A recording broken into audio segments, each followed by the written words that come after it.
NIRT, the minority group polled members' views and presented them at the special session of the Majlis.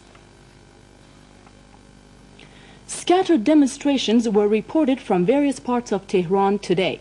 A group of protesters chanting slogans blocked traffic on Pahlavi Avenue from Shahreza intersection through Valiat Square for 45 minutes before it was cleared by security forces. Another group of demonstrators marched along 24 Isfand Square towards Eisenhower Avenue.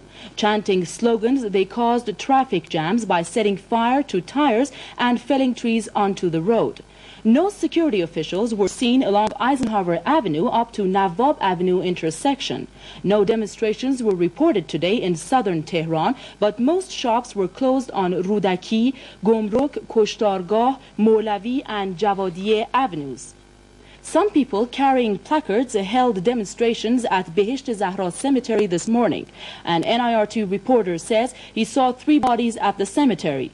Upon inquiry, he was told these were casualties from yesterday's riots. However, this has not yet been confirmed. Demonstrations were also reported from the cities of Tabriz, Rezaieh, Shabistar and Shiraz today. Protesters marched through Tabriz streets. They were dispersed by the security forces. In Rezaieh and Shiraz, protesters held rallies to condemn the killing of a university professor at the Ministry of Science building in Tehran yesterday. Rationing of fuel and oil products has been enforced in Iran.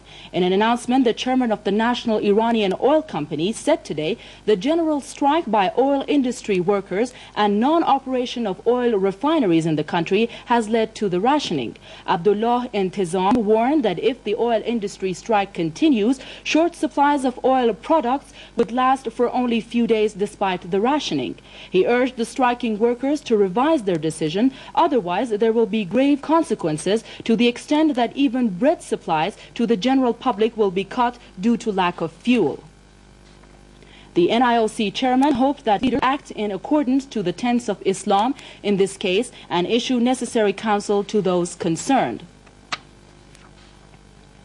All international and domestic flights of Iran Air were cancelled today due to the strike by the airline staff and aircraft technicians.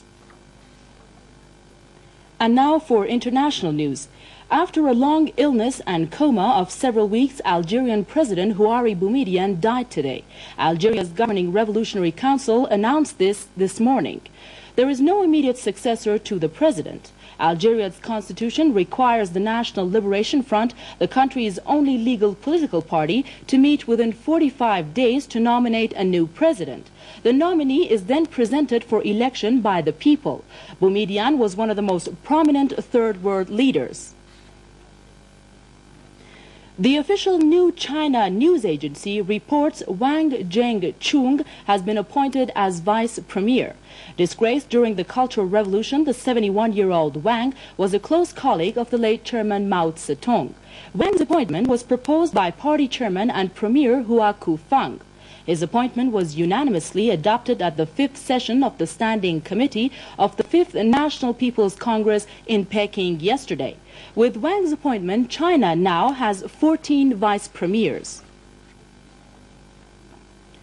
Egypt yesterday described as premature reports of an upcoming meeting between Egyptian, American and Israeli officials. The Middle East news agency quotes a senior government official as saying Cairo has not yet been contacted on this.